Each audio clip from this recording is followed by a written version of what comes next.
तिरंगा भारत की आन बान और शान का प्रतीक। जब हाथों में तिरंगा होता है तो रगों में देश लहू बनकर दौड़ता है। मन में सिर्फ और सिर्फ एक ही भाव होता है, भारत माता की जय। आज तिरंगा पहचान बन गया है सशक्त, सुरक्षित और समृद्ध भारत का, नए प्रगतिशील भारत का। आजादी के अमृत काल में आज हम आपको सुनाएंगे भारत के राष्ट्रीय ध्वज की कहानी।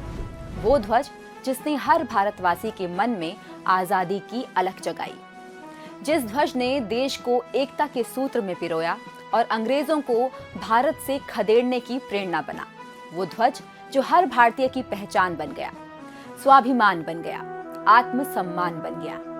हमारे लिए तिरंगा सिर्फ ध्वज नहीं, हमारी आत्मा, हमारा गौरव है। जाहिर है तिरंगा नाम के पीछे की वजह इसमें प्रयोग होने वाले 3 रंग हैं, केसरिया, सफेद और हरा। इसके मौजूदा स्वरूप का विकास भी कई पड़ावों में हुआ है।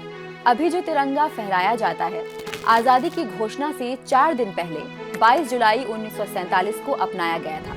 लेकिन उससे पहले हमारे झंडे का स्वरूप कैसा था और कब फहराया गया, उसका भी एक इतिहास है। पहला चित्रित ध्वज 1904 में स्वामी विवेकानंद की शिष्या भगिनी निवेदिता द्वारा बनाया गया था। आजादी के बहुत पहले 7 अगस्त 1906 को पारसी बागान चौक, कोलकाता में पहला ध्वज फहराया गया था, जिसे उस समय क्रांतिकारियों ने राष्ट्रीय ध्वज की संज्ञा दी थी। इस ध्वज में हरे, पीले और लाल रंग की पट्टियां थीं। हरे रंग की पट्टियां पर जहां कमल का फूल, वहीं बीच के पीले रंग पर वंदे मातरम व लाल रंग पर चांद सूरज बने थे। दूसरा झंडा पेरिस में फहराया गया था। इतिहासकारों का मत है कि ये घटना 1907 में हुई थी। ये ध्वज भी रंग में पहले जैसा ही था, लेकिन डिजाइन में बदलाव किया गया था। इसमें ऊपरी की पट्टी पर केवल 1 कमल और 7 तारे थे, जो सप्तऋषि को दर्शाते थे। ये झंडा बर्लिन में हुए समाजवादी सम्मेलन में भी प्रदर्शित किया गया था। डॉक्टर एनी बेसेंट और लोकमान्य तिलक ने तीसरा ध्वज 1917 में फहराया था। इस झंडे में 5 लाल और 4 हरी क्षैतिज पट्टियां थी। इसमें भी सप्तऋषि के अभिविन्यास में इस पर बने 7 सितारे थे। वहीं दाईं और ऊपरी किनारे पर यूनियन जैक था। एक कोने में सफेद अर्धचंद्र और सितारा भी था। भारत के मौजूदा तिरंगे की परिकल्पना आंध्र प्रदेश के पिंगली वेंकैया ने की थी। वे जब गांधी जी के संपर्क में आए तो उनके विचार बिल्कुल बदल गए। देखते ही देखते उनकी रुचि झंडे में बढ़ने लगी। गांधी जी ने पिंगली वेंकैया को भारत का झंडा बनाने को कहा। उन्होंने 1916 से 1921 तक करीब 30 देशों के झंडों पर रिसर्च किया।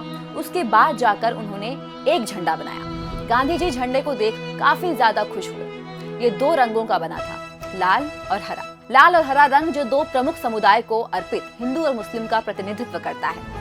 गांधी जी ने सुझाव दिया कि भारत के शेष समुदाय का प्रतिनिधित्व करने के लिए इसमें एक सफेद पट्टी और राष्ट्र की प्रगति का संकेत देने के लिए एक चलता हुआ चरखा होना चाहिए। 1931 में फिर झंडे में बदलाव किए गए। इस बार इसमें केसरिया, सफेद और हरे रंग की पट्टियां जोड़ी गई। कुछ वर्षों बाद तिरंगे के बीच चरखे की जगह अशोक चक्र बनाया गया।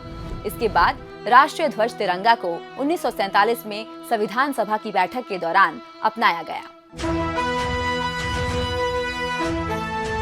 भारत के राष्ट्रीय ध्वज के ऊपरी पट्टी में केसरिया रंग है, जो देश की शक्ति और साहस को दर्शाता है।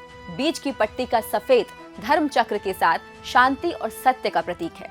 निचली हरी पट्टी किसान, उर्वरता, वृद्धि और भूमि की पवित्रता को दर्शाती है।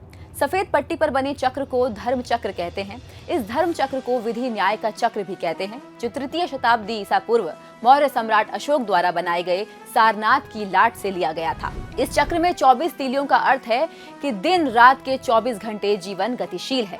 झंडे की चौड़ाई व लंबाई का अनुपात 2:3 होता है। तिरंगे झंडे का प्रयोग करने और फहराने के लिए emblem and name prevention of proper use act 1950 बनाया गया था। सन 2002 से पहले भारत की आम जनता के लोग केवल गिने चुने राष्ट्रीय त्योहारों को छोड़ सार्वजनिक रूप से राष्ट्रीय ध्वज फहरा नहीं सकते थे। 26 जनवरी 2002 को अटल बिहारी वाजपेयी की सरकार में भारतीय ध्वज संहिता में संशोधन किया गया और स्वतंत्रता के कई वर्ष बाद भारत के नागरिकों को अपने घरों, कार्यालयों और फैक्ट्रियों आदि संस्थानों में न केवल राष्ट्रीय दिवसों पर बल्कि किसी भी दिन बिना किसी रुकावट के झंडा फहराने की अनुमति मिल गई। अब भारतीय नागरिक राष्ट्र झंडे को कहीं भी और किसी भी समय फहरा सकते हैं, बशर्ते कि वो ध्वज की संहिता का कड़ाई से पालन करें और तिरंगे के सम्मान में कोई कमी न आने दें। भारतीय कानून के अनुसार ध्वज को हमेशा गरिमा, निष्ठा और सम्मान के साथ देखना चाहिए। तिरंगे का अपमान करने वालों के लिए सजा का भी प्रावधान है। तिरंगा मेरे देश की शान है, मेरा भारत सबसे महान है। जय हिंद।